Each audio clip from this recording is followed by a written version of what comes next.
My son, pay attention to my wisdom. Turn your ear to my words of insight, that you may maintain discretion and your lips may preserve knowledge. For the lips of the adulterous woman drip honey, and her speech is smoother than oil. But in the end she is bitter as gall, sharp as a double-edged sword. Her feet go down to death. Her steps lead straight to the grave. She gives no thought to the way of life. Her paths wander aimlessly, but she does not know it. Now then, my sons, listen to me. Do not turn aside from what I say. Keep to a path far from her.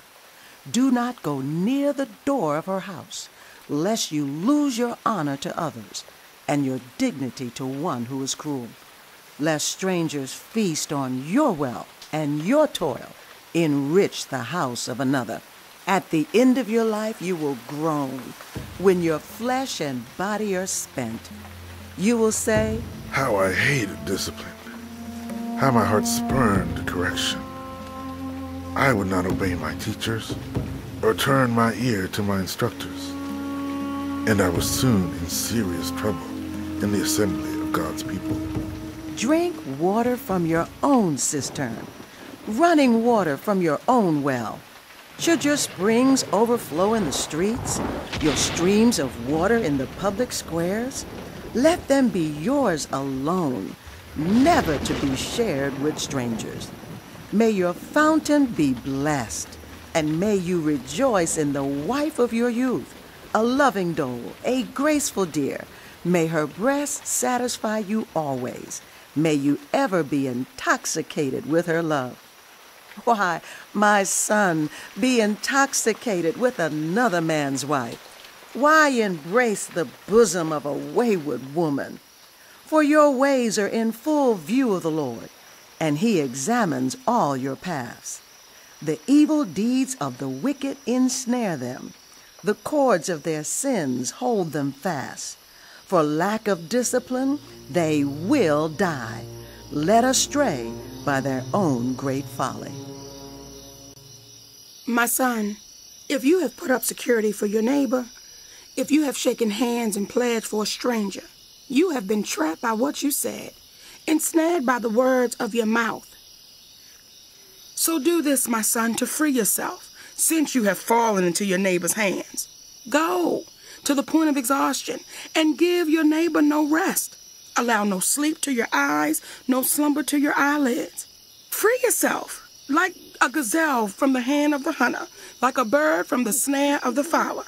Go to the ant, you sluggard. Consider its ways and be wise.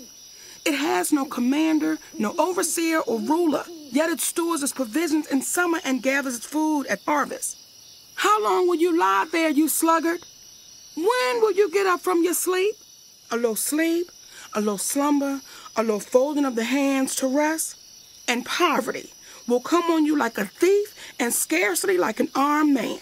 Troublemakers and villains who go about with corrupt mouths, who wink maliciously with their eyes, signal with their feet, and motion with their fingers, who plot evil with deceit in their hearts, they always stir up dissension.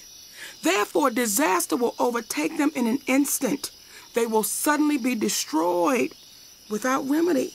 There are 6 things the Lord hates, 7 that are detestable to him: haughty eyes, a lying tongue, hands that shed innocent blood, a heart that devises wicked schemes, feet that are quick to rush into evil, a false witness who pours out lies, and a person who stirs up dissension in the community.